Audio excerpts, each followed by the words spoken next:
ભજન એટલે શું? ભજ ધાતુ, ભજન ગાવું અને પરમાત્માને રીઝાવવો, લોકરંજન ને ભજન નથી કીધું. તમે કંઠસ્થ કઈ રીતે રહે આટલા બધા પ્રકારના ભજન? પ્યાલો મેં પીધેલ છે ભરપૂર. હાવ ગરીબ માણસ હોય, હા, જે ડુંગળી રોટલો ન મળતો હોય અને એના માતાજીને ધરાવવું હોય તો એની ભાવના કેવી હોય? જ્યારે ના રોટલા ને ડુંગળી ના ખારિયા, વગર તેલથી એને વઘારિયા. પદ્મશ્રી તમને મળી ચૂક્યો છે, જી. હવે શું ખેવના? જો આખી જિંદગી ગાય જ રાખ્યું તો ગળાની કસરત છે. આ એનર્જીનો ફ્લો આ એજ ઉપર કેવી રીતે ટકાવી રાખો છો? લાડવા બાડવા ખૂબ ખાધા હોય, તમને એમ થાય બહુ તાકાત, ઈ જ સૌથી બગાસા ખાય અને ઓલો ભૂખ્યો માણસ મસ્ત કરતો હોય. નમસ્કાર અનંતભાઈ. નમસ્તે. Welcome to beyond boundaries. હાજી. સાહેબ, તમને સંતવાણીના સાધક કયા છે અને આજીવન ભજનના ભેગધારી તમે રહ્યા છો, તો પહેલો સવાલ મારે એ પૂછવો છે કે ભજન એટલે શું? ભજનનો સંતોએ જે અર્થ કર્યો છે એ ભજવું, ભજ ધાતુ, એની ઉપરથી ભજન કરવું એ અર્થમાં કે જે સાધના કરે, પરમાત્મામાં લીન થઈને ગાય પણ નહીં, બોલે પણ નહીં, એને ભજન કીધું છે. ઓકે. અને એક પોતે પરમાત્માને રીઝાવવા ગાય, એને પણ ભજન કીધું છે.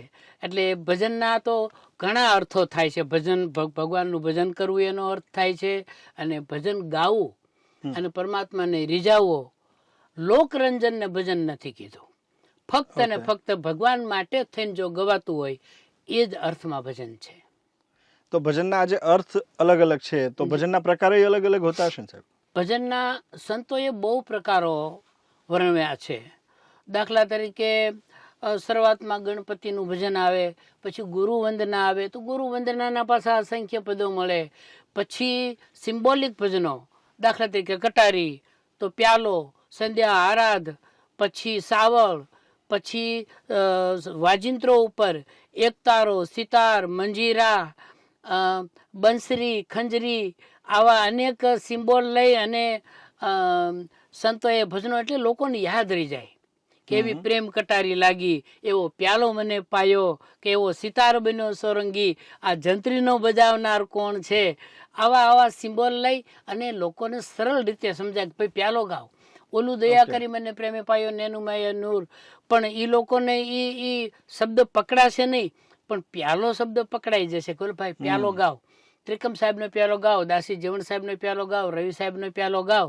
એટલે આવા સિમ્બોલિક નામો રાખી અને સંતોએ વાણી કરી. પછી રામદેવ બાબાના જે ભજનો છે, અને ગળતી રાતે જે આરાધી ભજનો, એની અંદર બધા જે ભક્તજન હોય એ બધા અંદરથી સૂર પુરાવે. હા, ઈ ગાયક તો ગાય પણ સાથે બધા ગાતા હોય એવા આરાધી ભજનો એ રામદેવ બાબાની, એને સાવળ કહેવાય. પછી વહેલી સવારના 3-4 પદો છે, એને બિહાગ એક છે, એક શાસ્ત્રીય સંગીતમાં બિહાગ રાગ છે, એમાં 2 મધ્યમ વાળો. જ્યારે આ લોકસંગીતમાં બિહાગ ઢંગ છે, અને એનો એક પ્રકાર છે, પ્રભાતીનો પ્રકાર છે, પ્રભાતિયાનો પ્રકાર છે, રામગીરીનો પ્રકાર છે. એટલે આવા ખૂબ જ અનેક વિધ પ્રકારોથી આપણા જે ભજન સાહિત્ય છે એ સમૃદ્ધ છે. અને સંતોના મુખમાંથી જે વાણી નીકળી અને એના મુજબ લોકો ઝીલતા ગયા ને એ પ્રકારો આગળ વધતા ગયા. એ બધા પ્રકારમાંથી તમારું ફેવરિટ પ્રકાર કયો? બધા પ્રકારોમાંથી મને આમ પ્રશ્ન સહેલો છે તમારો, પણ જવાબ અઘરો થઈ જાય એવું છે. કારણ કે એવા એક પદો એવા છે, કટારી ગાય તો અંદરથી ભીંજાઈ જાય કે કલેજા કટારી. આપને સંભળાવું. આ કલેજા કટારી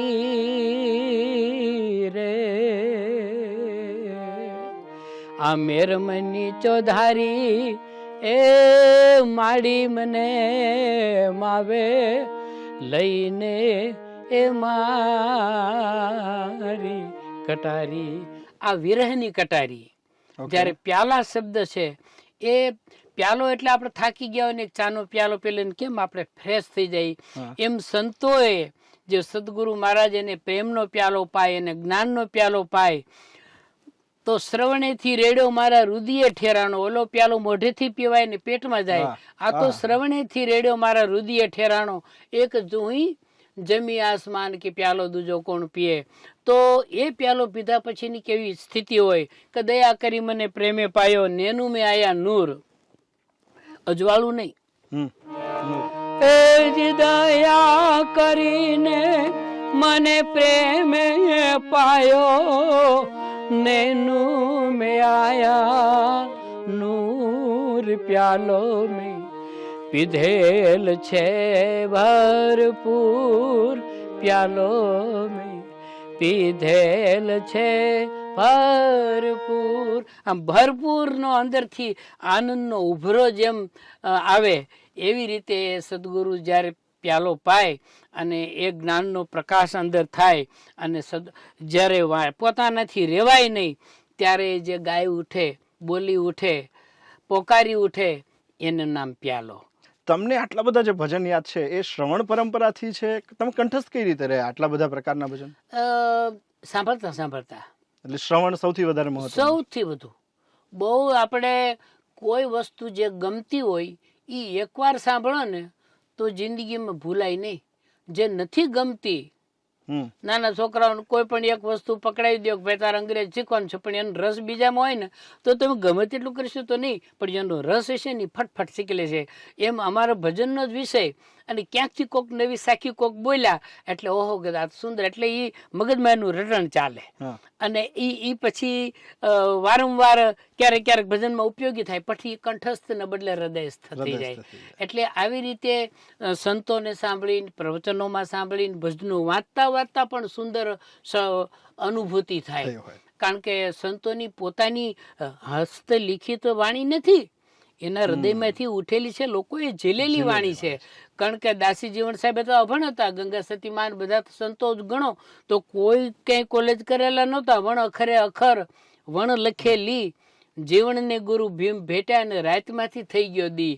વણ અખરે અખર, પછી શું બોલે? વણ લખેલી, એને લખ્યું નહીં પણ છતાં લખાણું. જીવણને ગુરુ ભીમ ભેટ્યા, એનો ગુરુ મહારાજ હતા ભીમ સાહેબ. ઈ ભીમ ભેટ્યા તો એને રાતમાંથી થઈ ગયો દી, એટલે એને અજવાળું અજવાળું થઈ ગયું. જ્ઞાન અજ્ઞાન રૂપી જે અંધકાર હતો એમાં પ્રકાશ રેલાઈ ગયો. તો તમે જેમ કીધું કે સાંભળીને યાદ રહ્યું છે અને ગુરુવાળી વાત કરી, મને તમારો એક બીજો કિસ્સો યાદ છે. કદાચ તમે શ્રવણ પહેલું રામજી દાદાના મુખે સાંભળ્યું હશે કાં તો મમ્મીના મુખે સાંભળ્યું. કોના મુખે પહેલું સાંભળ્યું હતું? અમારા ઘરમાં વાતાવરણ જ હતું, એટલે મારા દાદાશ્રી ગાતા, મારા પપ્પા ગાતા, મારા કાકાશ્રી ગાતા, મારી માં બહુ જ સુંદર ગાતા. એનો અવાજ તો એટલો સુંદર હતો કે 25 બાયું લગ્ન ગીત ગાતી હોય તો એમાંથી મારી માનો અવાજ તમે ઓળખી જાઓ, જુદો પડે એટલો સુંદર. પણ ત્યારે કોઈ આવો સ્કોપ નહીં કે કોઈ આવું વ્યવસ્થા નહીં કે એક રૂઢિચુસ્ત માણસ એ વખતે કે ભાઈ આપણે ન ગવાય આવું, એટલે એ ઘરમાં ને ઘરમાં રહ્યા. દાદીમાં પણ સુંદર ગાતા. પણ જ્યારે જ્યારે દાદા મને શીખવાડતા ત્યારે એ શીખવાડવાની ભાવનાથી કે આને યાદ રહીએ છે કેમ, એટલે પછી હું દાદાના ખંભે બેઠો હોય ને આમ નદીએ નાવા જતા હોય અને દાદા રસ્તામાં હાલતા હાલતા બોલતા હોય અને એ જે અઘરા અઘરા છંદો ઉપાડે, દાખલા તરીકે એમ કે જનન પદ જનન ખનન પદ જાંજર, એટલે હું ઉપરથી પકડી લઉં કે જનન પદ જનન ખનન પદ જાંજર. પછી ગૌમાં ધણાન ગણન ગઈને તો ગૌમાં ધણાન ગણન ગઈને, એટલે પછી પાછા પૂછે કે ગોમ ધણન ગણન ગઈને એટલે શું? મેં કીધું દાદા શું થાય? તો કે ગોમ એટલે ધરતી અને વ્યોમ એટલે આકાશ. જે ભગવાન જે કૃષ્ણ રાસ રમતા હતા એમાં ધરતી આકાશ આખું ધણધણી ઉઠતું હતું. ગૌમ ધણન ગણન ગે તણન બધ તંત ઠણન ટંકારવ, એટલે એવા વાજિંત્રોના અવાજો વાગતા હતા. અને ગૌમ ધણન ગણન ગઈને તણન બધ તંત ઠણન ટંકારવ રણન સૂર ગણનવ રહીને, એટલે આવા અઘરા અઘરા પછી સપાખરાઓ, પછી છંદો, દોહાઓ. અને એ વખતે એમની દાદાની પોતાની ઉંમર લગભગ 80 ની આસપાસ, કદાચ 70 હોય એ વખતે, પણ 100 વર્ષની ઉંમરે તો મેં રેકોર્ડિંગ કરેલા. અને એટલું બધી યાદદાસ્ત, એટલી બધી કે એક સપાખરું બોલતો અડધી કલાક સુધી તમે થાકી જાઓ કે કેવી રીતે આટલી ઉંમરે એક જરાય બી સ્મૃતિ નહીં. એટલે એ પરંપરા આવી હોય કદાચ અને એને લઈને જીન્સમાં આવ્યું હોય કે હું એકવાર આમ સરસ રીતે દિલથી સાંભળી લઉં ને એટલે મને જિંદગીભર ભૂલાય નહીં. ઓહ, દાખલા તરીકે અમુક ભજનો એવા છે કે હું નાનપણમાં જ ગાતો હતો, પછી મેં ક્યારે ગાઈ નથી, પણ અટણ તમે કહો તો એ આખે આખું આમ યાદ આવી જાય. ડીટો ટુ ડીટો આવે. હા. અને કદાચ અત્યારે રેકોર્ડિંગ કર્યું હોય અને કાલ તમે પૂછો તો એ ભૂલાય ભૂલાઈ પણ જાય. જાય, કારણ કે ઓલું ખૂબ અંદર ઘોળાયું ઘૂંટાણું છે. છે, ઘૂંટાણું છે. એટલે આ એક પરંપરા છે અને એક કૃપા. એટલે બીજું મેં તો પ્રસંગ તો તમારો એ વાંચેલો છે કે તમે ઘણી વખતે લખતા રેડિયો પર જે ભજનો સંભળાતા હોય, વાગતા હોય રેડિયો પર, એ તમે લખતા જતા હોય. હા કોઈક શબ્દ રહી ગયો હોય તો બીજી વાર સેમ ભજન ક્યારે આવે છે એની રાહ જોવી પડતી હોય. જી. બરાબર. એ આખી મહેનત તમે કરેલી છે. એમાં એ વખતે એક તો લાઇટો નહોતી, હા, અમે તો ગામડામાં રહેતા, એટલે આજથી લગભગ 60 વર્ષ પહેલાં. એટલે એ ગામડામાં તો અત્યારે રસ્તાય નહોતા અને લાઇટોય નહોતી અને દેશી નળિયાવાળા મકાન, પણ રેડિયા હતા. હમ, એટલે રેડિયામાં હું શિયાળાની રાત હોય ને એટલે રાતના 10 એટલે બહુ થઈ ગયું, રાતના 2 વાગ્યા જેવું લાગે, કારણ કે બધા સુઈ જાય 8 વાગ્યામાં, હમ, હું એક જાગતો, બધા સુઈ ગયા હોય. અને એ રેડિયો સ્ટેશન રાજકોટ એનું ઓલું કાંટો મેળવી અને રાખી દઉં. હા, પછી ઘડિયાળ તો હતી નહીં, એટલે પછી ધીરે ધીરે ધીરે ધીરે વાગતો હોય, પછી એમાં બોલે આકાશવાણી રાજકોટ અને હવે સંતવાણીનો પ્રોગ્રામ, એટલે પછી વોલ્યુમ જરાક ખોલું ખોલવાનું. અને દીવો હરિકન હોય ને આપણે હા, ઈ લાલટેન લાલટેન. ઈ બાજુમાં રાખું અને ગવાતું જાય ને ફટાફટ લખતો લખતું જાઉં. જવાનું. અને કંઈક યાદ રહી જાય ને કંઈક લખી નાખું. હમ, અને કોક છૂટી જાય તો અજાણ્યું ભજન હોય અને સ્પીડથી લખતો હોય, થોડુંક યાદ રહી જાય તો પાછળથી લખું, પણ કોક ભજન છૂટી જાય તો વળી પાછું ક્યારેક રિપીટ થઈ જાય. એવી રીતે હું કરતાં કરતાં રેડિયોમાંથી મેં બહુ ભજનો લખ્યા. એમાં મારા જે ફેવરિટ એ વખતના હેમુભાઈ ગઢવી, યશવંત ભટ્ટ, કનુભાઈ બારોટ, અમરનાથ નાથજી, આવા નેભા વિંજા પરમાર, આવા જે જૂના જૂના ભજનિકો હતા ને એનામાં આપણે સાંભળે જ રાખીએ. અને એ સાંભળી અને શીખ્યો. અને પછી તો દાદા મને લઈ જતા ભજનોમાં, એટલે ક્યાંક કોઈ ભજન ગાવા હોય ત્યાં, એટલે મને ગાવા મળે કે એવી આશે નહીં, પણ કે શીખે કાંઈક. એટલે હું મજીરા વગાડું, આખી રાત મજીરા વગાડું, લોહી નીકળી જાય હાથમાં, આંગા બેસી ગયો પણ હું મૂકું નહીં, સવારે લોહી નીકળી જાય તો વળી કોક દાદાને ઓળખતા હોય તો કા દીકરો મજીરા આખી રાત વગાડ્યા, એને ભજન આવડે છે? તો હા બાપા ભજન ગાવા દો તો 1-2 ભજન ગાય. પછી મને કે હાલ બેટા 1-2 ભજન ગા, એટલે હું 2 ભજન ગાઉં તો પછી જેણે કીધું હોય ને ભજન વાળા સાધુ મહારાજ કે બધા હોય કે હજી બીજા 2 ગા, એટલે પછી બીજા 2 ગાવ. એટલે એવી રીતે પ્રોત્સાહન મળતું અને ધીરે ધીરે આમ થોડોક આગળ વધ્યો. તમે જે વાત કરી કે રેડિયોમાં તમે લખતા, મારે આજે જે વાત કરવી છે ને તમે લખેલા ભજનની કરવી છે. જી. ગાયકીની શરૂઆત તો તમે મને કહી કે બાળપણથી જે બધી વસ્તુ આવી હતી જીન્સમાં હતી અને તમે ગાઈ રહ્યા છો. લખવાનું ક્યાંથી આવ્યું અહેમદભાઈ?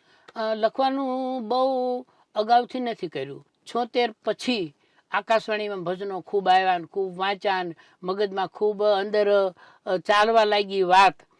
પછી દાસી જીવનના ભજનો વાંચતો હોઉં, ગંગા સતીના વાંચતો હોઉં, રવિ સાહેબના, એટલે આ બધું અંદરથી આને આકાશ કીધું છે. ઇન્દ્રિયોના પ્રદેશથી નીચેનો પ્રદેશ અને ઉપરનો પ્રદેશ આકાશ, એટલે ભાઈ આકાશવાણી થઈ. એ મારે આકાશવાણી થઈ જ રાખતી, બધા સંતોની વાણી ગુંજે રાખતી, અને એ વાણી ક્યારેક મારા શબ્દ રૂપે, અલગ અલગ સંતોનો વિચાર એ વાણી રૂપે આવે. એટલે એવી રીતે ક્યારેક શબ્દો આવે તો હું બુકમાં ટાંકી લેતો, પણ આખે આખું સરસ ભજન આવી જાય એવું બન્યું નથી, પણ લખી નાખું.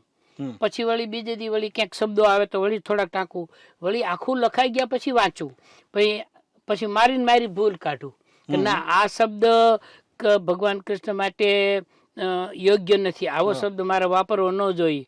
એટલે અહીંયા જલ્દી શબ્દ વાપર્યો છે તો એ જરાક ગાવામાં શોર્ટ પડે છે, તો ઝટપટ કરો તો એનો અર્થ જળવાઈ રહે અને ગાવામાં મીટર ન તૂટે. કારણ કે લગભગ તો ગાવાનું હતું એટલે મીટરમાં વાંધો ન આવે. એટલે એવી રીતે લગભગ 100-125 જેટલા ભજનો લખાણા. પણ એ એવા ભજનો કે કોઈ પણ ભજન દો તો ગાઈ દે. હા કારણ કે મેં ખુદ ગાયેલા અનુભવમાંથી, એટલે એમાંથી કોઈ લાંબા ટૂંકા એક અક્ષર, એમાં એના જે નિયમો છે કે પ્રાસ, અનુપ્રાસ, વર્ણાનુપ્રાસ, વર્ણ સગાઈ, વિશેષણો, આ જે વસ્તુઓ છે ને એ બધી મગજમાં તો ભરેલી હોય. દાખલા તરીકે વર્ણાનુપ્રાસ હોય તો એમાં એક અક્ષરથી શરૂ કરી તો આખું વાક્ય એક જ અક્ષરથી આવે. એ તો અઘરી વસ્તુ જેમ છે. કે મને દાખલા તરીકે કોઈ એક ક થી શરૂ કરો, પછી આખી લીટી છે એમાં ક જ આવે, બધા શબ્દોમાં ક જ આવે. તો મેં અઘરામાં અઘરો શબ્દ ફ, તો ફ ઉપર તો બહુ ઓછું હોય. તો મેં એક ભજન લખ્યું, તમે તારો તો અમે તરીએ પ્રભુજી, તમે તારો તો અમે તરીએ. એની અંદર એક શબ્દ આવ્યો કે ફ, તો ફાની દુનિયાના ફેન ફતુરમાં ફોગટ ફૂલાઈને ફરીએ. તમે જો કોઈ જગ્યાએ બીજો શબ્દ જ આવ્યો ગાવામાં અઘરું ના પડે ના. ફાની દુનિયાના એ ફેન ફતુરમાં ફોગટ ફૂલાય નો ફરીએ. દુરીજન વેડે ભલે દુનિયામાં તોય અવળા વેણ નો ઉચરીએ. એ પ્રભુજી તમે તારો તોય મેં તરીએ. મારા દાદા પાસેથી મેં અમુક એવી વાતો સાંભળી કે અમુક એવા વિદ્વાનો હતા કે પફ બફ મ, ઈ પફ બફ મ આવું જ ન જોઈએ, અને અહીંયા સળી રાખે દીવાસળીની, એટલે જે હોઠ અધરીએ એટલે પફ બફ મ બીડન. એ પફ બફ મ સિવાયના ગીતો જાણ પદ જાણ તો પ તો આવ્યો ને, પણ ઓમાં તો બધા તાલુના અક્ષરો જ આવે અને ગીત બને, અને હોઠ બીડાય જ નહીં. જો હોઠ બીડાય તો લાગી જાય. દિવાસળી હોય. હા, દિવાસળી રાખી અને ગાતા. એટલે આ એક આપણો બહુ સુંદર વારસો, અને એ વારસો આપણો જળવાઈ રહીએ. એટલે દરેકને, કોઈ એવું નથી કે મેં લખ્યા, દરેક ભજનીકો એને પોતાના આવા ભજનો સાંભળીને એનો ઉગાવો થતો જ હોય, એની રીતે લખતા જ હોય. એવી રીતે અત્યાર સુધીમાં જે મારી પાસે ભજનો આવ્યા, તો લાખોની સંખ્યામાં ભજનો ભેગા કર્યા. એક સંતના 3,000 4,000 ભજનો, એક સંતના. કબીર સાહેબ તો 2,000-4,000, બ્રહ્માનંદ સ્વામી તો 3,000-4,000. 3,000 તો મારી પાસે છેલ્લે આંકડો છે, હું તમને છેલ્લે બતાવું કે 3,000 પદ એમના લખ્યા. એટલા હાલ થયા, એટલા આપણી પાસે ઉપલબ્ધ થયા.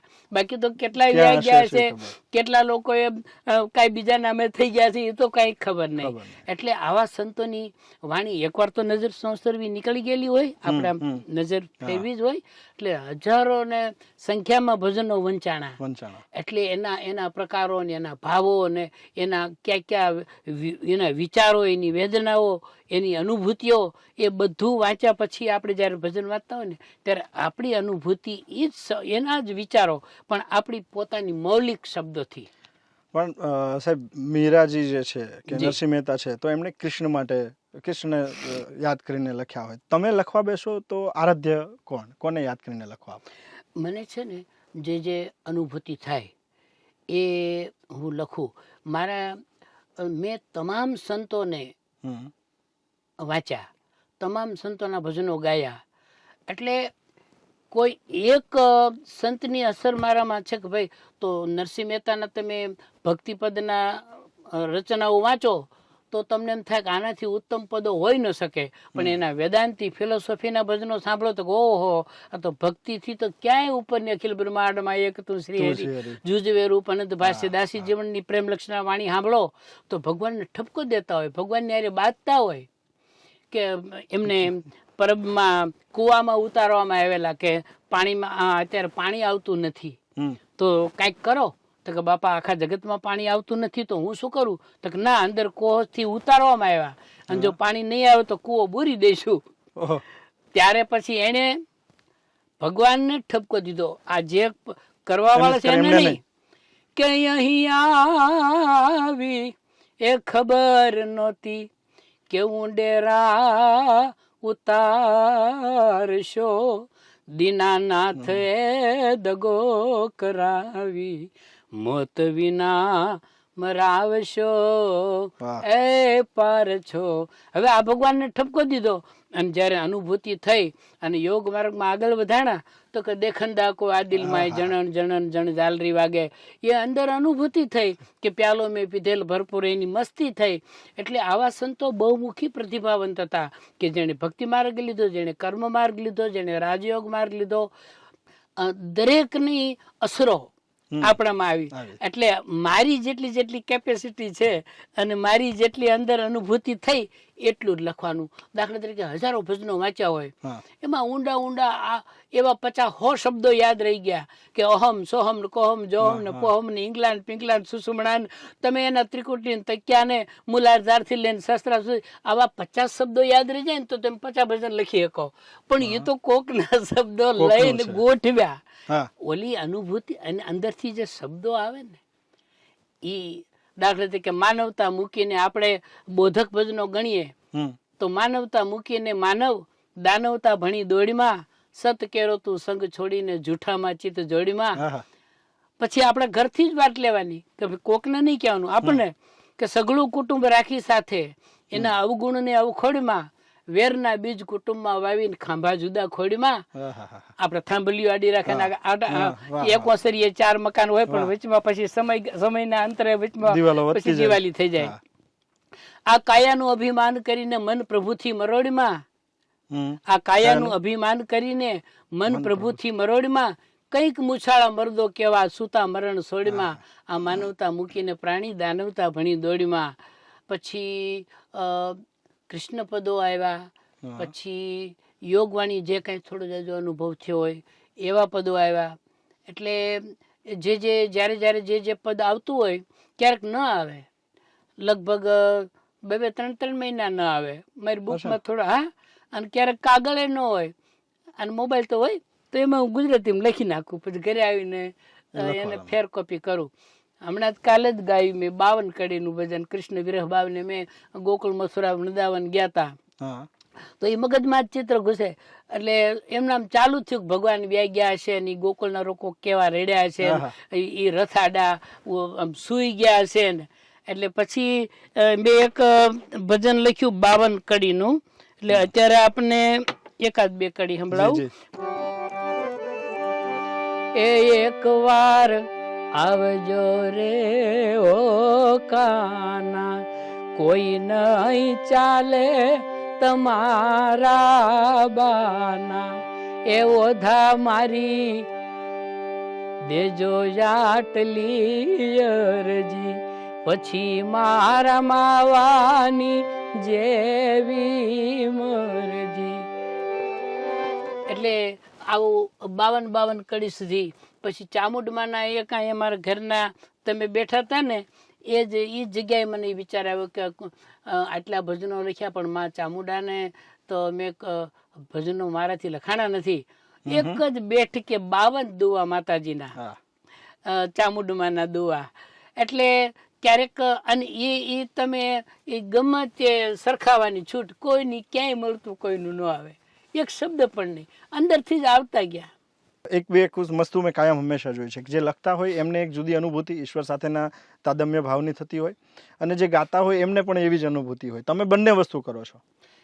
એમાં ઘણીવાર કલમ નથી હોતી.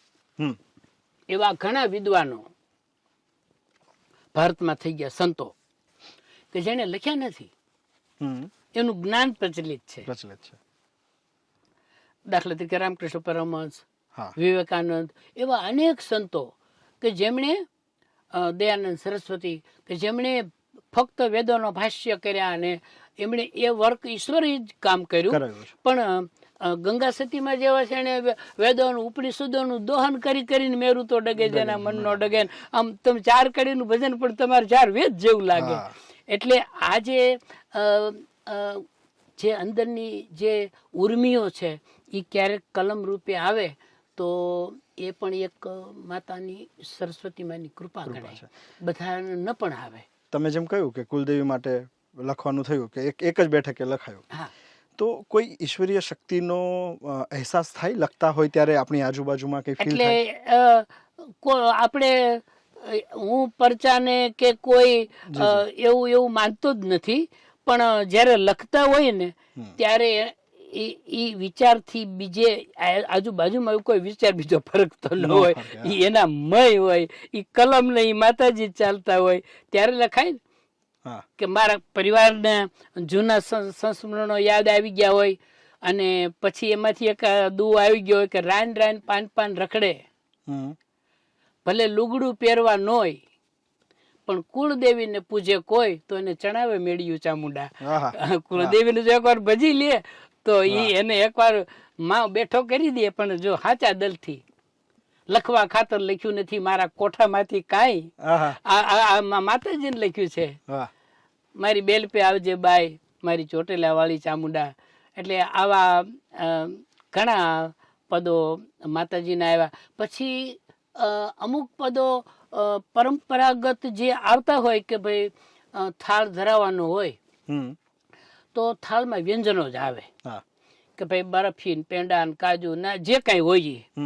પણ હું એવો એકવાર વિચાર કરતો કે ભાઈ હાવ ગરીબ માણસ હોય જે ડુંગળી રોટલો ન મળતો હોય અને એને માતાજીને ધરાવવું હોય તો એની ભાવના કેવી હોય, તો હું એનામય થઈ જાઉં.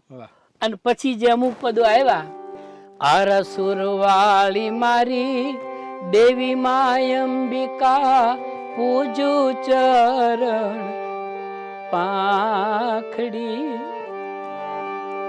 વેલે રાયાઓ મારી અંબા માતા પૂજુ ચરણ ચાખડી. હવે એની અંદર મિષ્ટાન તો નહીં આવે, જરના રોટલા ને ડુંગળી ના ખારિયા વગર તેલથી એને વઘારિયા, મોઢે લાગે તો ફરી ફરી વાર તમે માગતા ભૂલશો નહીં માવડી, વેલા પધારો મારી હે જગદંબા મહાદયાળી માવડી. પછી જે 56 ભોગ અને 32 વાટકે ભોજન ધરાતું હોય એમાં એ તો રાજભવનના લાડકા હોય, રાજભવનમાં ધરાય. અહીંયા તો તાવડી ફૂટી ગયેલી છે, એમાં હું તને કેવી રીતે. વાહ વાહ. પણ આ કેવું છે સાહેબ કે જે વસ્તુ આપણે જોયેલી છે ને એમાંથી પસાર થયા હોઈએ ને એટલે એને આટલા નજીકથી, કારણ કે નહીં તો ખારિયા ખબર જ નથી. એસી રૂમમાં બેસીને જો હું ભાવ લખવા બેસું ભગવાન માટેનો તો ખારિયા શબ્દ આવે, ખારિયા આવે જ નહીં. એટલે જે અનુભૂતિ મતલબ જેમાંથી આપણે પસાર થયા છે, જે વ્યક્તિની તમે એમ કીધું કે હું એના મય થઈ જાઉં, એના પછી ભગવાન તો ભાવનો ભૂખ્યો છે ને, મિષ્ટાનનો ક્યાં ભૂખ્યો છે? એ તો સબરીબાઈના બોર આખા બ્રહ્માંડના બધા મિષ્ટાન ટૂંકા પડે એટલો આનંદ ભગવાનને લીધો અને ઈ પાછા હેઠા ખાય. આ તો આપણને આપણી ભાવના છે કે આપણે જે ખાતા હોય એ પરમાત્માને ધરાવીએ. એટલે આ બેલેન્સની વાત છે સાહેબ, કે સામાન્ય ઘર અને મોટું ઘર. તમારામાં મેં બે વસ્તુ જોઈ છે. ફોર એક્ઝામ્પલ તમે ગ્રીસની ગુફાઓ, સોક્રેટિસ જ્યાં બેસીને જ્ઞાન આપતા હતા ત્યાં બેસીને ભજનો ગાયા છે. જી. અંબાણી પરિવારના આંગણે તમે ભજનો ગાયા છે. નીતા અંબાણી ઓડિટોરિયમ સૌથી મોટું ગણાય, ત્યાંય તમે ભજન ગાયા છે. અને તમે એક ટ્રેલરની અંદર એક સરસ મજાનો સોફાની ઉપર વ્હાઇટ કલરનું કપડું નાખી દીધું, સાવ સાદી બેઠક હોય ત્યાંથી ભજન ગાયા છે. જી. તમે આ બેલેન્સ કેવી રીતે કરી શકો છો? એ મને ભજન જ શીખવાડ્યું. હા. એ ભજનો જેમ જેમ ગાતો ગયો ત્યારે એમ થયું કે ઓહો આમાં મોટેપ શું રાખવી. એટલે પછી એને જીવનમાં ઉતારવાનો પ્રયત્ન કર્યો કે પછી જાપાનના મોટા મોટા ટોક્યોના મોટા મોટા હોલોમાં પ્રોગ્રામ કર્યો હોય કે સોક્રેટિસની એવી વર્લ્ડની બેસ્ટ મોટી ગુફાઓ એની અંદર પ્રોગ્રામો કર્યા હોય કે ક્યોટોમાં ને ઓસાકામાં બધે પ્રોગ્રામો કર્યા હોય અને પ્લેનમાં ઉતરીને અમે તો રિક્ષામાં બેસીને આવીએ. એટલે આપણે તળના માણસો છીએ. એટલે પ્લેનમાં બેસવું એ કઈ ગર્વની વાત નથી, કારણ કે અહીંયા બીજો કોઈ રસ્તો જ નથી. એટલે અને એ ક્યાં આપણું ખરીદેલું હતું, અને ભાડું કોકે દીધું છે, એનો ગર્વ ન કરાય. પછી આપણે ઘરે આવવામાં આપણે પોતાના રિક્ષાના પૈસા આપણા દેવાના થાય, દેવાના. એટલે આપણે રિક્ષામાં જાય કે ટેક્સીમાં જાય શું ફેર પડે, પોગવું તો ઘરે ને. વાહ. એટલે હું આને એમ લેતો હતો કે સ્વભાવમાં સરળ, તમે કીધું કે સ્વભાવમાં તળ, એટલે ઊંડાણની જે વાત છે એવા ભજનો બહુ હશે ને જે અહમને ઓગાળી નાખે. હા, સદગુરુ કબીર સાહેબે એક સાખી બોલ્યા છે કે જબ મેં થા હમ. તબ હરી નાહી, જ્યારે મારામાં હું હતું હા. ત્યારે મારામાં હરી નહોતો, અબ હરી હે તો મેં નાહી, આહા. પ્રેમ ગલી અતિ સાંકરી તામે દો ન સમાય, બેમાંથી એક રીએ, કાં હરી રીએ ને કાં હું રીએ, હા. બેમાંથી એક રીએ. અને આ જ વાત સદગુરુ રવિ સાહેબે કીધી કે અમર પ્યાલો રે મારા ગુરુજીએ પાયો, મન મસ્તાન में ફરું દીવાના, અમરાપુરની આશા કરો તો છોડી દીજો ને અભિમાના, અમરાપુરની આશા કરો તો છોડી દીજો ને અભિમાના. અભિમાન છે ને એ જ બાધક રૂપ છે. હમ. જે કોઈ પણ વસ્તુમાં એ સ્ટેપ પસાર કરી ગયા ને એટલે પછી રસ્તો ખુલ્લો ખુલ્લો થઈ જાય. દાખલા તરીકે સ્પેસની બહાર નીકળવાનું જે જોખમ છે ને હમ. એટલું જ જોખમ છે, પછી નીકળી ગયા પછી તો તરે રાખો ખુલ્લામાં, તમને કાંઈ તકલીફ નહીં. એમ પછી કામ ને ક્રોધ ને લોભ ને મોહ ને મદ ને મત્સર ને ઈર્ષા ને અદેખાય ને આ તમામ વસ્તુ આપમેળે છૂટી જાય. એકવાર એ ક્ષેત્રમાં પ્રવેશ કરવો પડે. બાકી આપણે જે જમીન તળ ઉપર છીએ ને ત્યારે આપણને આ સ્ટુડિયો દેખાય, બહાર નીકળીએ તો આપણને બગીચો દેખાય કે રસ્તો દેખાય, ઢાબા ઉપર ચડીએ તો આખી સોસાયટી દેખાય, પ્લેનમાં ચડીએ તો આખું રાજકોટ દેખાય, પણ એથી ઉપર વ્યા જાય તો પૃથ્વી દેખાય, કાંઈ નથી દેખાતું. કાંઈ. પછી એમાં આપણું આ ન દેખાય. એટલે જેમ જેમ જેમ આપણું સ્તર વધતું જાય ને એમ બધું નાનું નાનું થતું જાય. ઓહો, આવા તુચ્છ વસ્તુમાં શું લાગ્યું રહેવું. એટલે એ કક્ષાએ જે સંતો પહોંચી ગયા છે ને એને પછી કોઈ એને તમામ વસ્તુમાં અખિલ બ્રહ્માંડમાં એક તું શ્રી હરિ. આ જ વાત સદગુરુ કબીર સાહેબે એ વખતે કે પરમાત્મા ને આપણે એક કેમ કહેવો, કારણ કે એ પરમાત્મા કોઈ કૃષ્ણ નથી, પરમાત્મા રામ નથી, પરમાત્મા બુદ્ધ નથી, પરમાત્મા કોઈ વરા અવતાર નથી, 10 અવતાર માહિતી નથી, કારણ કે એ અવતારો પહેલા પણ હતા. એ અવતારો પહેલા પણ આ સૃષ્ટિ બ્રહ્માંડ તો હતું, તો એની રચના કોણે કરી? એટલે એ આદિ અંત, મેં એક ભજન લખ્યું છે કે આદિ અંત રહિત અનામી, સાકાર ને નિરાકાર. તું સાકારે છો અને નિરાકારે છો. હેમંત ક્યારે હરિવર તુજને વંદમ વારંવાર, રામૈયા તારો રોમે રોમે રણુકાર.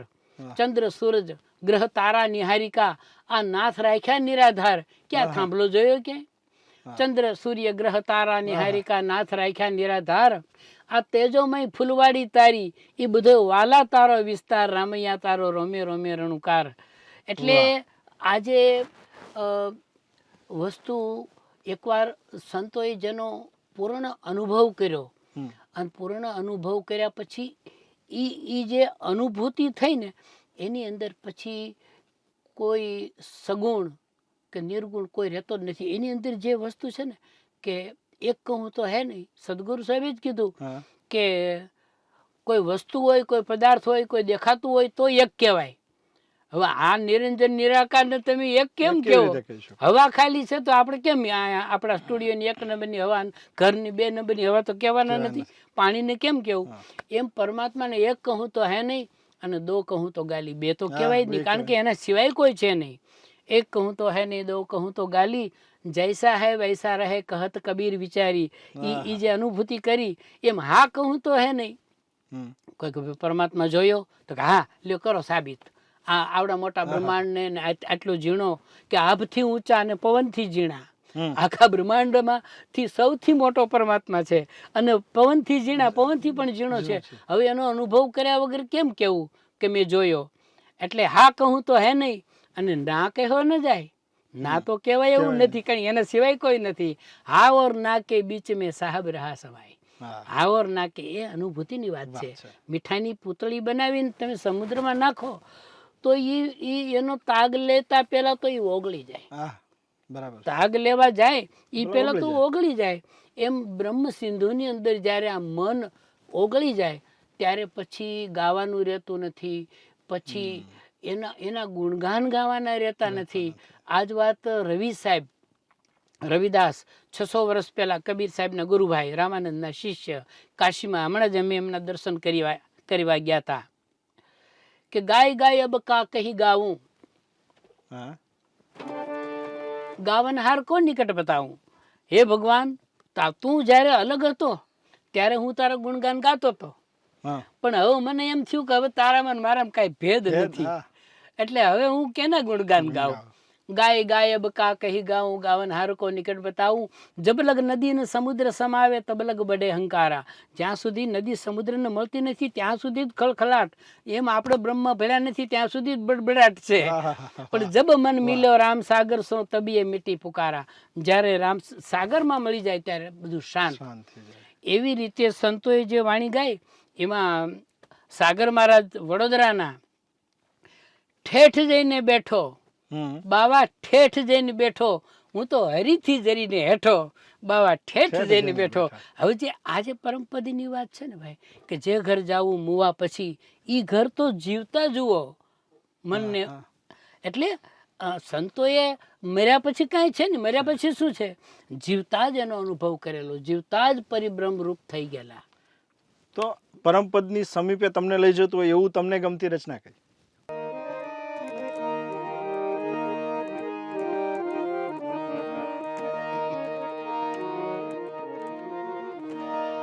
હે જી મારા એ ગુરુજી એ પાયો અગાધ, સતગુરુ એ પાયો અગાધ.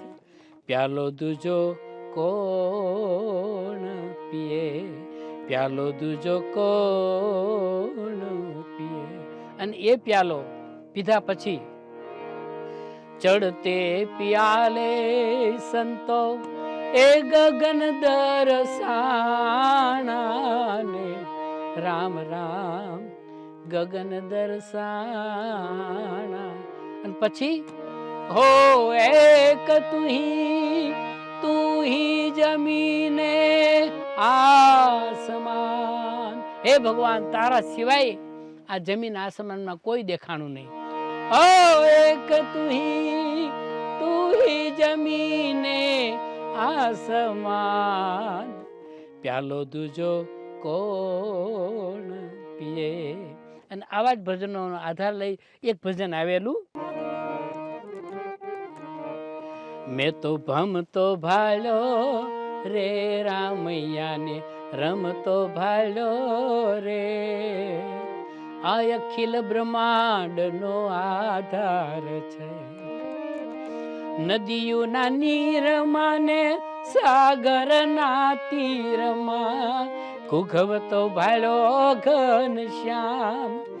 મચ્છને કચ્છમાં, મગર મચ્છમાં, સઘળે સુંદર શ્યામ. વેતા ઝરણામાં એ વસનાર.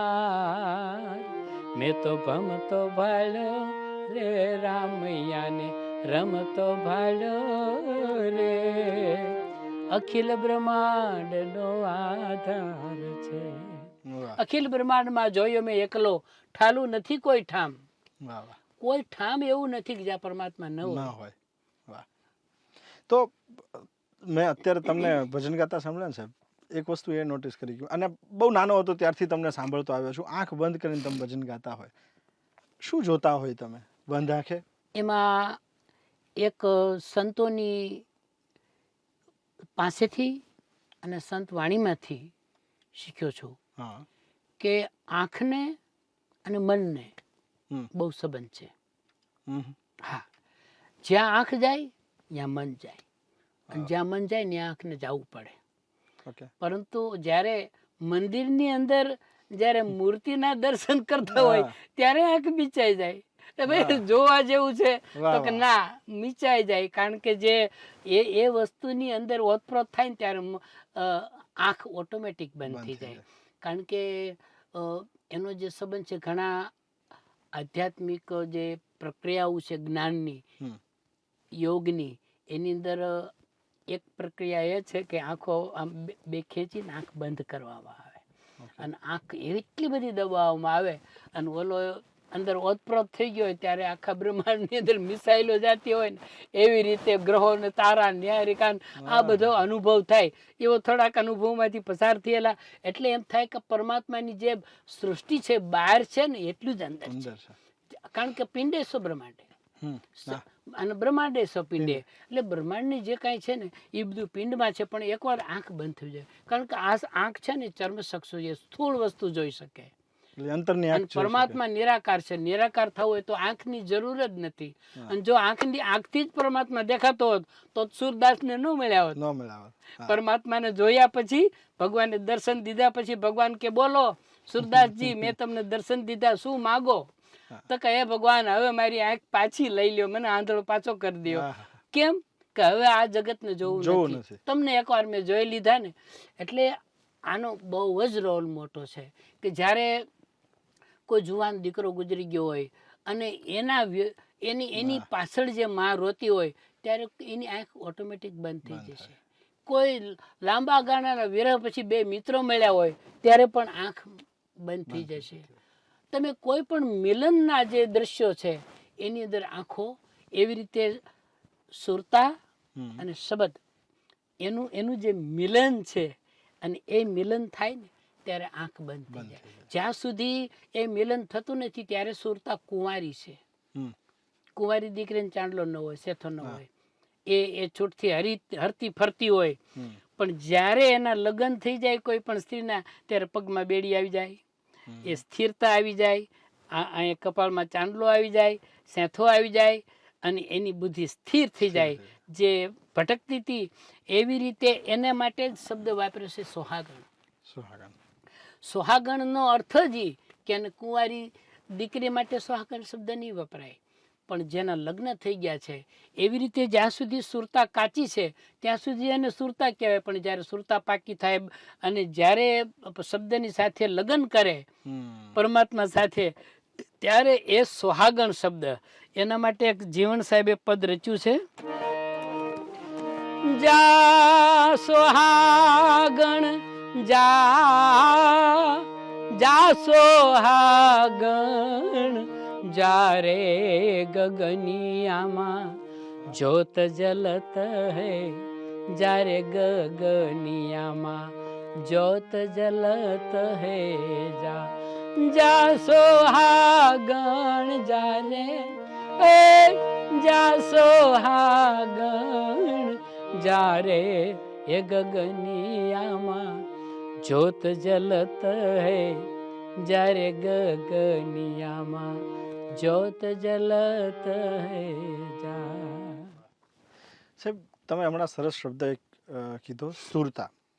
થોડું ઘણું સમજી શકું છું સુરતા વિશે, પણ યંગસ્ટર્સને જો સરળ શબ્દોમાં સમજાવવું હોય તો સુરતા એટલે શું? સુરતા એટલે મનની સ્થિરતા. મનની સ્થિરતા. એ તું સુરતા રાખ, ધ્યાન રાખ. આપણે દેશી માણસો કે ધ્યાન રાખ, વાંચવામાં ધ્યાન રાખ, એ સુરતા. સુરતાને અને શબ્દના મિલનની તમે વાત કરી. જી.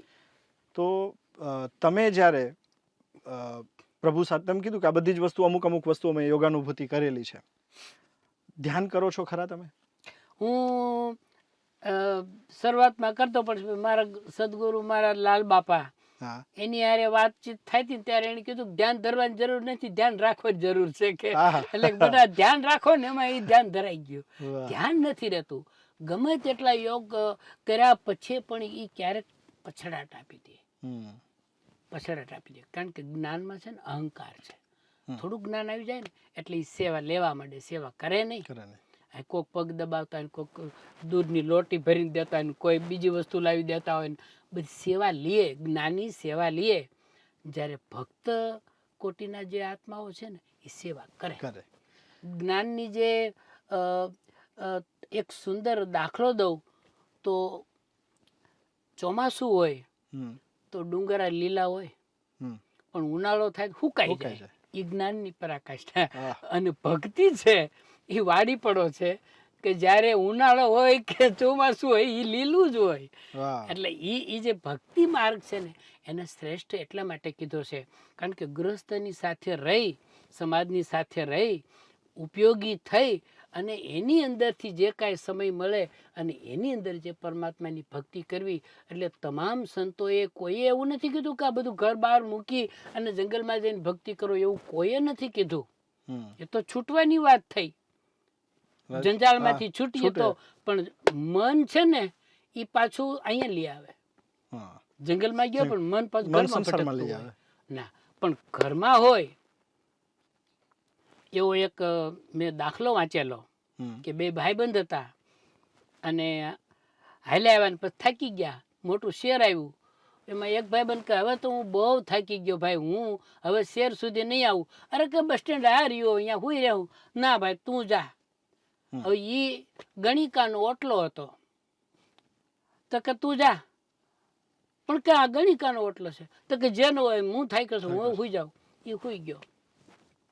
ઓલો ભાઈ ગયો ક્યાંક ધર્મશાળામાં રોકાણો.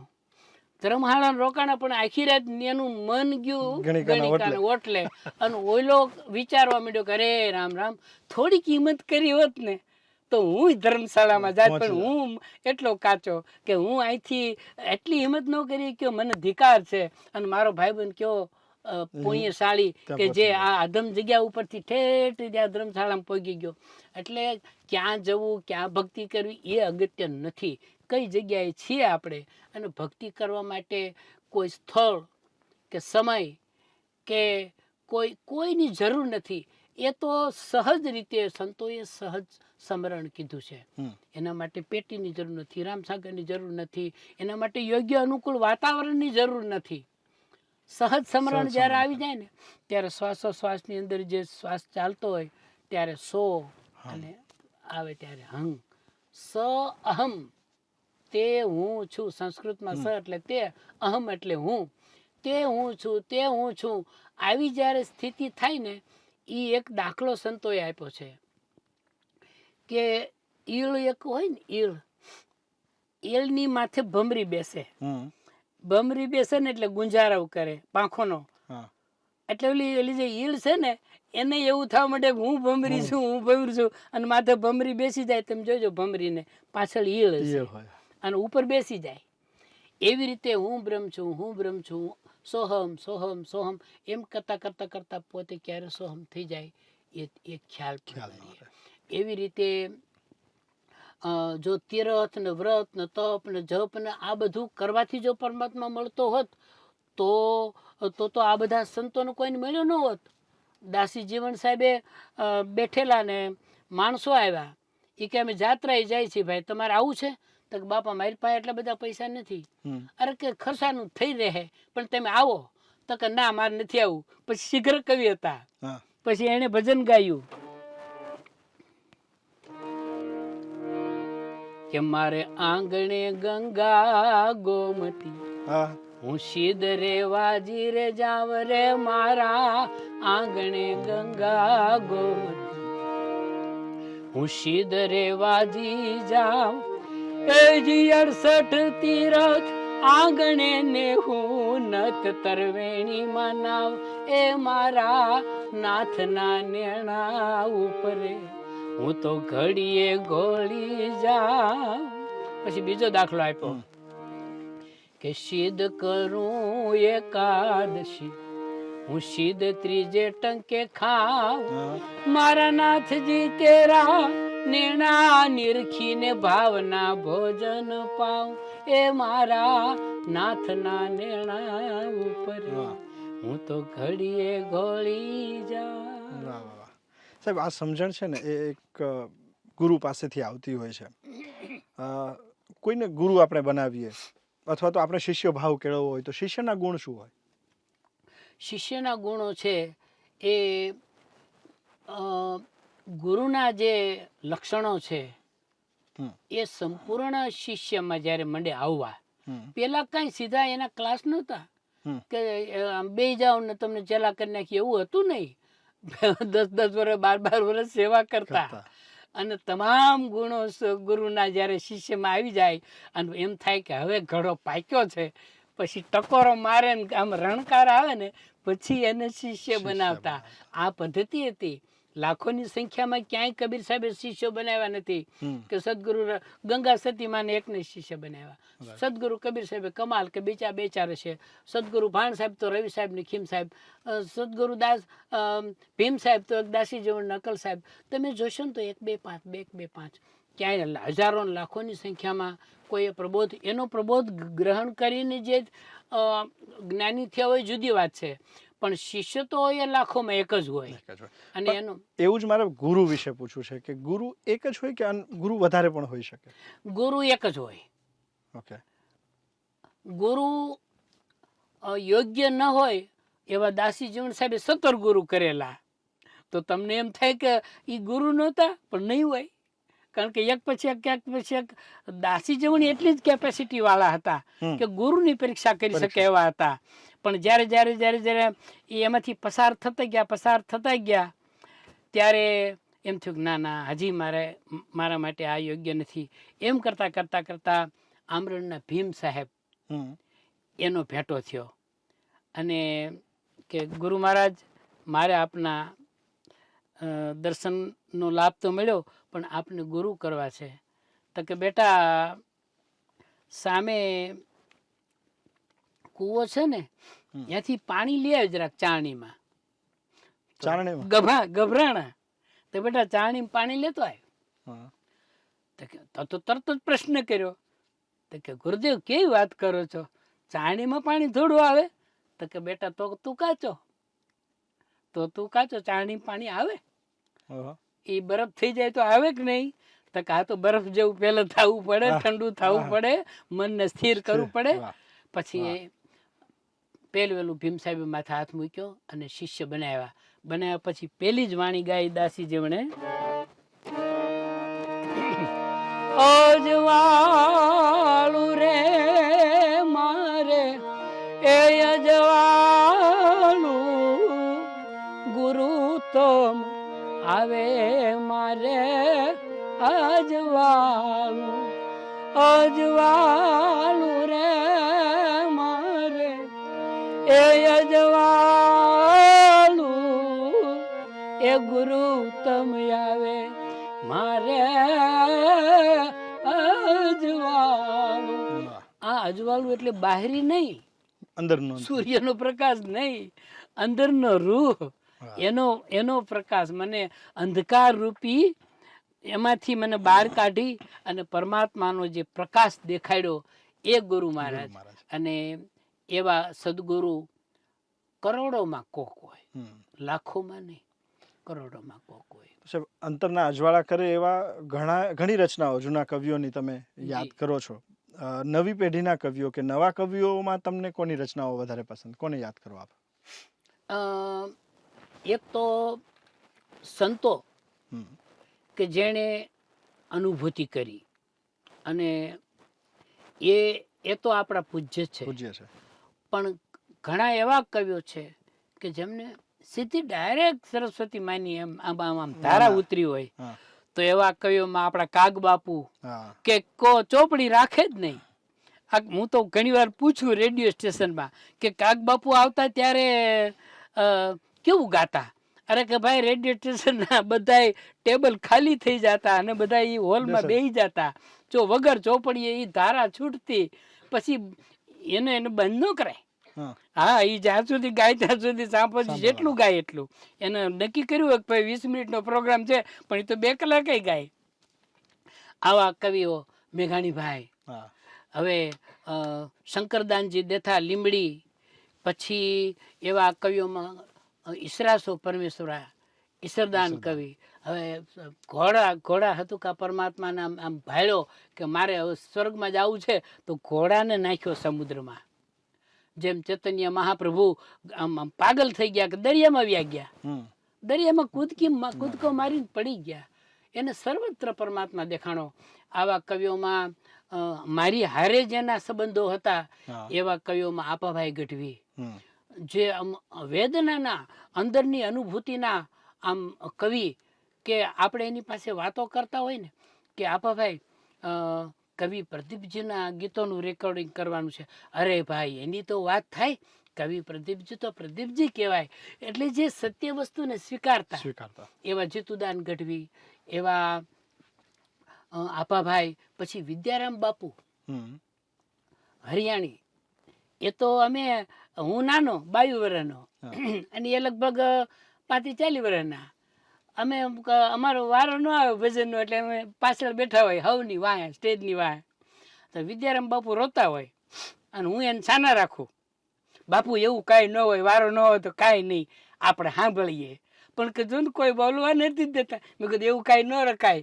અને કલમ જોવો, એના ભાઈબંધને દુકાન હતી દૂધની, ત્યાં તો બોઘડા પડ્યા હોય, એમાં બોઘડા ભટકાણા અને અવાજ આવ્યો અને વિદ્યારામ બાપુએ એની માથે એક કવિતા લખી. એ ધ્રુજે આખું બ્રહ્માંડ ધ્રુજે, એ બીજું મન કાંઈ ન હુજે. પછી એને ક્યારે ક્યારે ધ્રુજે, કોણ કોણ વસ્તુ, આંગણે ટોળા એ મૈસી કેરા ને ગાવડી દૂજે, પણ પાણી વાળા દૂધ બાળ પીજે, તઈ બોઘડા ધ્રુજે રે, ધ્રુજે આખું બ્રહ્માંડ ધ્રુજે, એ બીજું મન કાંઈ ન ઉજે. પછી એને એટલા બધા સુંદર દાખલાઓ લીધા છે કે જ્યારે કામવાળી પર કોઈ નબીરાને કમત હુજરે, ત્યારે પાપિયા કેરો પાયામાંથી આ બંગલો ધ્રુજે રે, ધ્રુજે આખું બ્રહ્માંડ ધ્રુજે. રામ કૃપાએ કોક કવિને કવિતા હુજરે, પણ વિદ્યારામે વેચવા હાલે તેમાં શારદા ધ્રુજે રે, ધ્રુજે આખું બ્રહ્માંડ ધ્રુજે.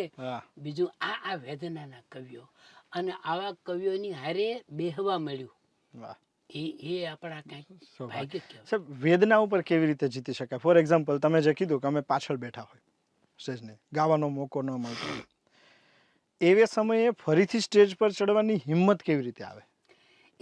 એના માટે શું મનને કેવી રીતે તૈયાર કરતા? એ વખતે આપણું મન કાચું હતું.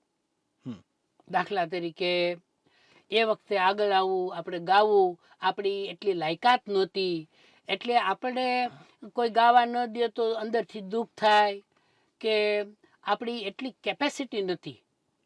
અત્યારે આપણે ગાવા જુવાન છોકરાઓ ગદા ગાતા હોય ને આપણે આખી રાત બેઠા હોય તો આપણે એને માણીએ, કારણ કે હવે એ થોડીક એટલી એક લેવલ થોડાક ઊંચા આવી ગયા છીએ, એટલે પછી આપણે નીચે ઉતરાય નહીં આપણા લેવલથી, એટલે એનું આપણને મન દુઃખ ન હોય.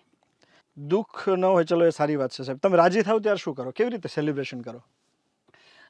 અંદરથી રાજીપો, અને રાજીપો એટલે સુખ, પણ સુખ નો વિરોધી શબ્દ છે દુઃખ. જો થોડાક આનંદિત થયા તો ક્યારેક વાહે દુઃખ પણ આવે. પણ એનું બીજું પાસું જો એ જ વખતે વિચારવામાં આવે ને કે કદાચ ભટકાશે તો આ નાશ પણ કરશે, તો એ દુઃખ થયું. દીકરો ઘરે આવ્યો તો દીકરાને ચાંદલા કરે ને થાળીઓ વગાડે ને હાકરું વેચાય, પણ એ દીકરો જયારે ગુજરી જાય તો દુઃખ થાય.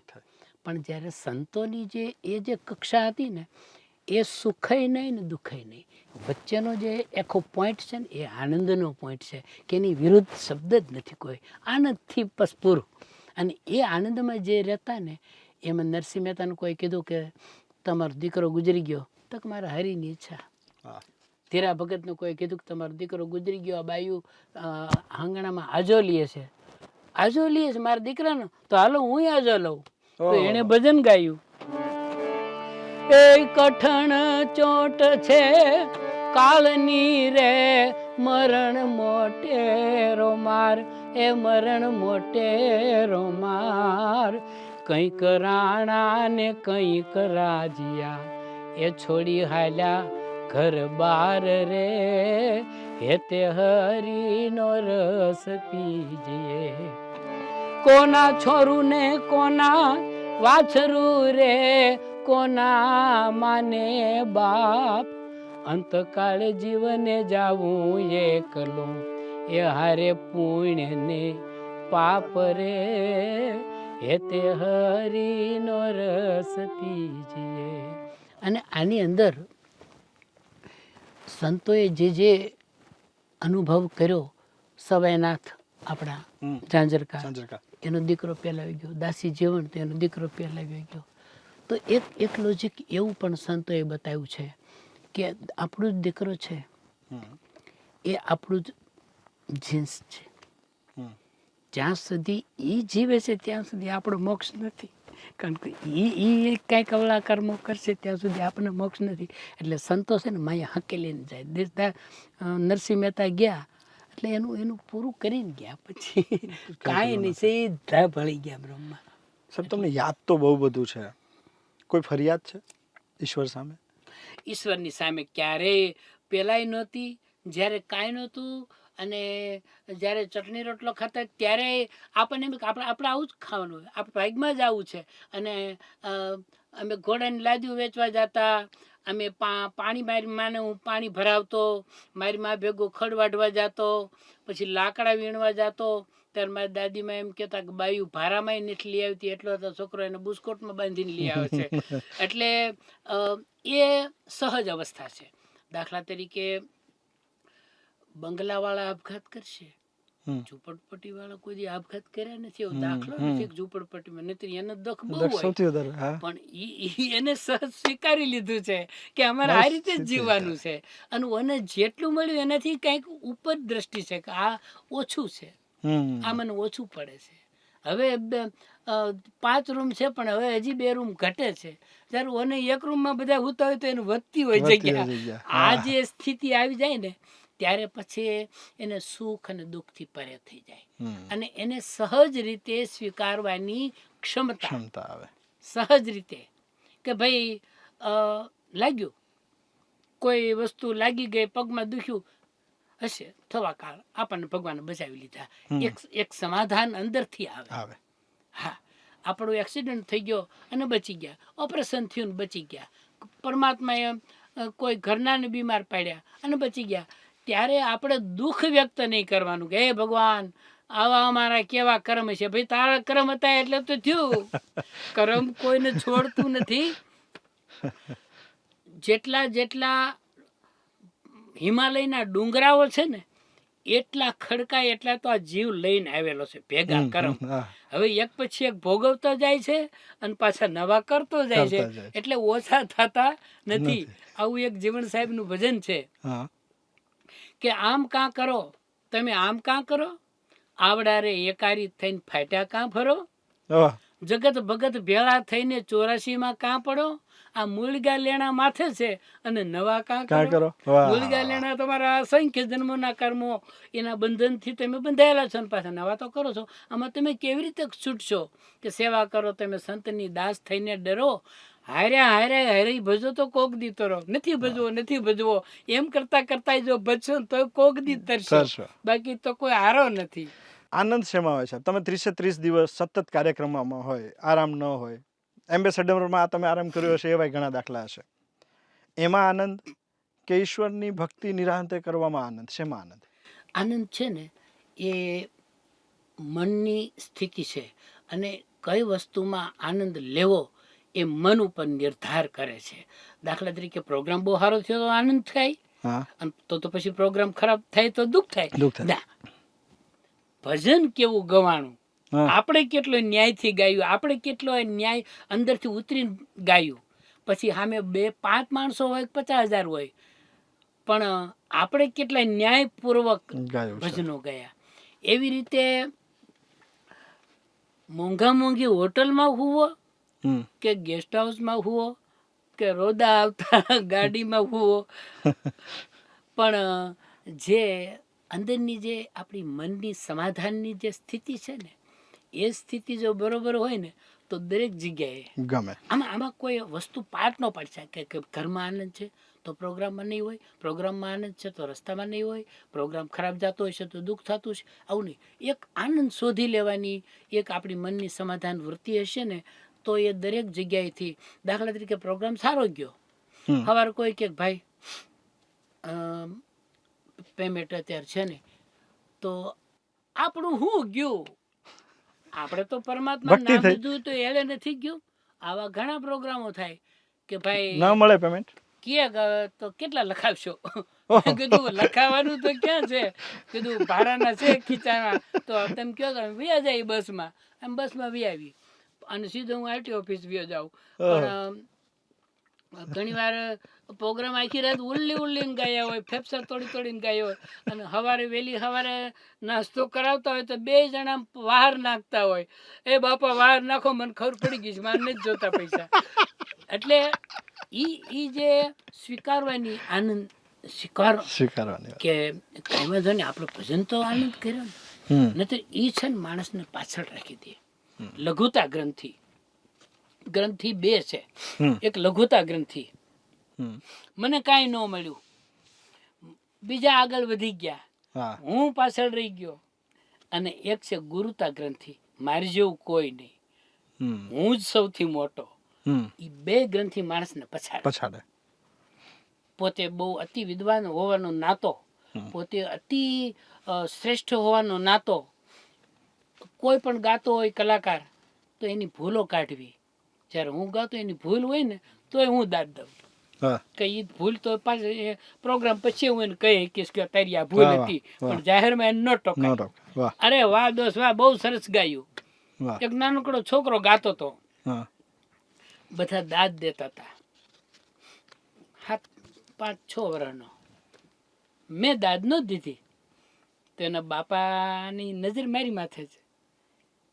તો મને કે અહેમદભાઈ ન ગમ્યું? મેં કીધું બહુ સરસ ગાયું, સારું ગાયું, તો કાંઈક સલાહ આપો. મેં કીધું જો હું માંગ્યા વગર સલાહ નથી દેતો, તમે માંગીને તો દઉં, તો કે હા દ્યો. મેં કીધું છોકરાની ઉંમર કેટલી? તો કે 5-6 વર્ષ. મેં એનું ભણવાની ઉંમર છે કે અત્યારે તૂટવાની ઉંમર છે? તો કે ભણવાની. અટાણી એની ઉંમર હુવાની છે કે ગાવાની છે? મેં કીધું એને હારી સંગીત કોલેજમાં દાખલ કરી દો અને એને ભણાવો. આ છોકરો નાનો છે એટલે સાંભળે છે, મોટો થશે એટલે એનો છોકરો હબકે પડશે, અક્ષર જ્ઞાન નહીં હોય તો કાંઈ નહીં, યાદે નહીં રહે, ચોપડી વાંચતા નહીં આવડે. અને આ છોકરો છે ને તમે રોટલો રળો છો ને એટલું કરી નહીં શકે. આ મારી સાચી સલાહ. એટલે અંદરથી જે આપણી ભાવના છે ને એ એકદમ શુદ્ધ. ઘણા કોઈ સારું ગાતા હોય તો ખુશ થતા હોય, ના એમ નહીં, આપણે સાચી સલાહ દેવાની. અંદરથી માયલો અંદરથી જે કહે કે આ સાચું છે એ કહેવાનું. સાચી સલાહની તમે જે વાત કરી એ રીતે તમે સાચી શીખ સંગીતના સાધકોને આપવા માટે ભવિષ્યમાં કોઈ તમારી એકેડમી કે એવું કંઈ હશે ખરું? એવું અત્યારે આ એક સમયગાળો જોતા એવું લાગે છે કે હવે મારી પોતાની અત્યારે 70મું ચાલે છે, એટલે કદાચ ઉંમરનું તો કોઈને ભગવાન સિવાય ખબર નથી ક્યારે વ્યા જાય. તો આપણું જ્ઞાન આપણે ભેગા જ લેતા જવાનું, થોડુંક કાંઈક. તો એના માટે કાંઈક નાનકડું એવું સંકુલ બનાવ્યું હોય, કોઈ એકેડેમિક એવું નાનું એવું કામ કર્યું હોય, તો એના આધારે અત્યારે સમય બહુ સારો છે. આગળ તો શું તો 5 વિદ્યાર્થીઓને શીખવાડતા ગુરુ મહારાજ, બીજા લાયક ન હોય એને ન શીખવાડતા, તો એનું સીમિત રહી જતું ને 5માંથી વળી આગળ વધે. જ્યારે અત્યારે તો એક સાથે હજારો લોકો સુધી પહોંચી જાય એવું આ આકાશી લાઇબ્રેરીઓ ખુલી ગઈ. અને આ માધ્યમ બહુ સારું છે. અત્યારે આપણે કબીર સાહેબને સાંભળવા હોય, એનો સત્સંગ સાંભળવો તો ક્યાં સાંભળી શકીએ? કારણ કે એ વખતે યુગ નહોતો. અત્યારે આ યુગ ધુબાકા દીધા જેવો છે. આખા વર્લ્ડમાં અત્યારે વાત કરીને કાલ તમે આને મૂકશો તો આખા વર્લ્ડમાં જે ભજનના સાધકો શીખવાના ઉત્સુકો ત્યાં સુધી વાત પહોંચી જશે. એટલે અમારો એક એવો એક સંકલ્પ ખરો. મારો દીકરો મયુર ચૌહાણ જે ગઝલો બહુ સુંદર ગાય છે, તો એમની ઈચ્છા ખરી કે પપ્પા આવું કંઈક કરીએ. તો બેટા કીધું તમે કરો, શીખવાડવાનું જે કાંઈ છે મારું કામ છે. મારી દીકરી પણ બહુ સુંદર ગાય ગીતાબેન, તો એને હું જ્યારે શીખવાડું ત્યારે મને એમ થાય કે આવી બીજી 50 દીકરી તૈયાર થાય તો કેવું આવે. આપણે એક દીકરી તૈયાર થાય ને એટલા પૂરતું સીમિત નથી રાખવું. એટલે ભવિષ્યમાં અમારો ઈરાદો એવો એક વિચાર ખરો કે કાંઈક એકેડેમિક જેવું કામ થાય ત્યારે પછી પગ હાલતાય નહીં હોય. હવે આવું નવું ક્યાં સુધી અમે કામ કરશું? પછી બેઠા બેઠા આ જ્ઞાન તો રહેવાનું છે, તો એ બાટીને પછી વ્યા જઈશું. પરમાત્મા જે કામ કરવા માટે મોકલ્યા એ સાર્થક. પણ કંઠ છે ને એ અમર બનાવી જાય. તમારા કેટલાય ભજનોએ તમને અમર બનાવ્યા છે. સૌથી વધારે ગમતી રચના કઈ તમારી?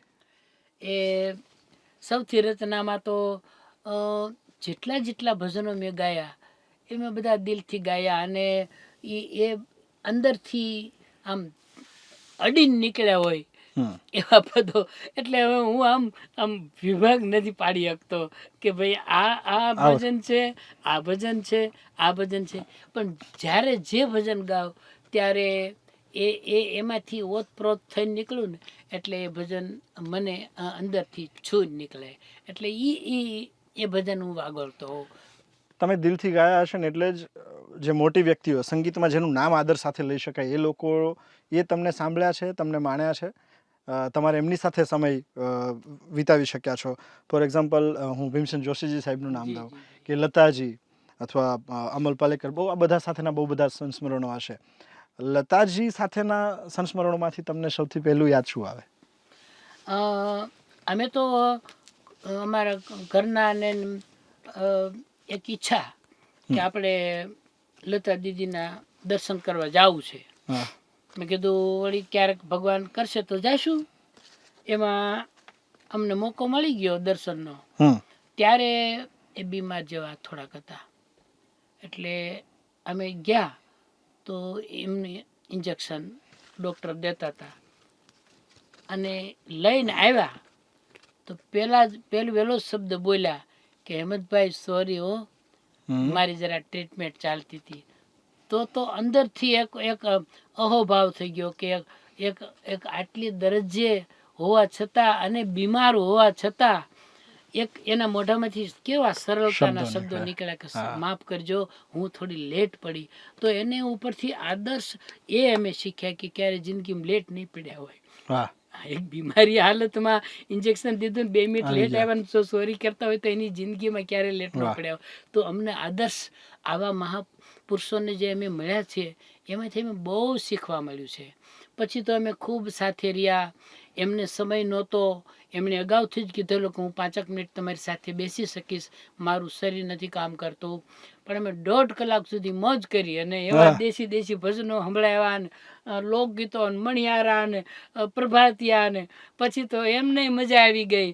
તો મેં કીધું દીદી મને હિન્દી થોડુંક આમ પરફેક્ટ ન આવડે. તો એને ખબર પડી ગઈ તો કે ગુજરાતીમાં જમાવો કે. એટલે મેં કીધું दीदी आपको गुजराती, अरे कि मेरी माँ गुजराती थी तो मुझे क्यों नहीं आए. પછી તો ગુજરાતીમાં ધબધપાટી બોલાવી અને પછી બધા આપણા સૌરાષ્ટ્રના અઘરા છંદો ને એવું બધું સંભળાયું ને તો એવા રાજી થયા. પછી મને 2 જભા આપ્યા, મિસિસને સાડી આપી. પછી અમે પેંડા લઈ ગયા હતા तो बोला कि ये पूरे पेडर रोड के लिए लाए हो. दीदी आपका तो कितना बड़ा परिवार होगा, कितना संगीतकार लोगों का, सबके लिए लाए तो अर्धो मण पौणो मण જેટલા પેંડા આખો થેલો ભરીને લઈ ગયેલા અને પટોળા લઈ ગયેલા. તો દીદી એ વખતે મોટી ઉંમર છતાંય એટલું રિસ્પેક્ટથી વાત કરી કે એ મેં પહેનુંગી, એ મેં પહેનુંગી. અને એકવાર તો મિસિસ ઉપર ડાયરેક્ટ ફોન આવ્યો. મેં કીધું મારી ઉપર તો લીલા તારી ઉપર ફોન આવ્યો.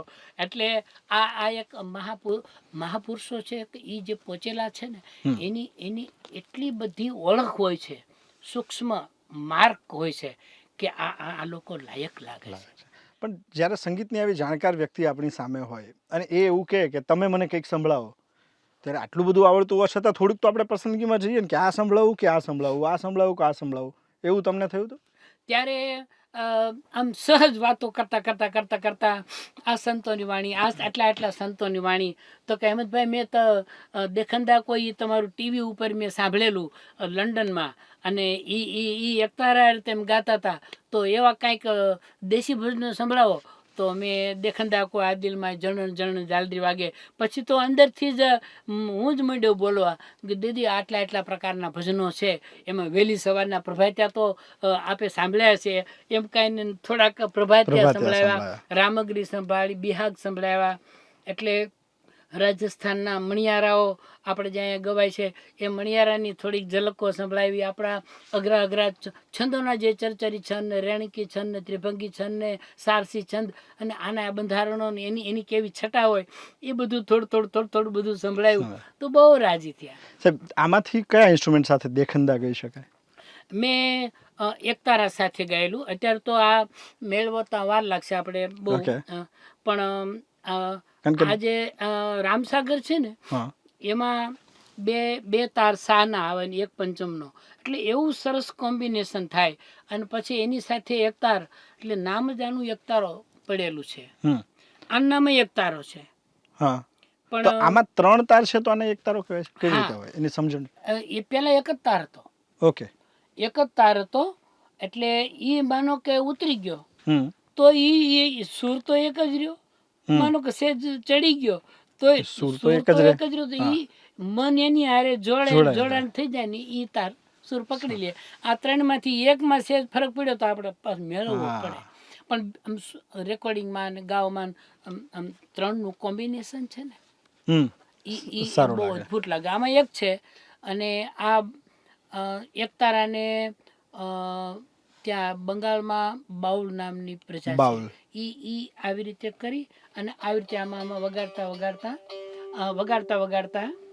ગાય. હમ દાખલા તરીકે આમ આમ આમ ગાતા હોય ને ડાન્સ કરતા Okay. પણ એનો આ જે વાંસનો જે ભાગ છે ને હમ. એના દબાવવાથી એને બહુ સુંદર આ દાખલા તરીકે જો હમ વાહ. પછી ચાલતી હોય તો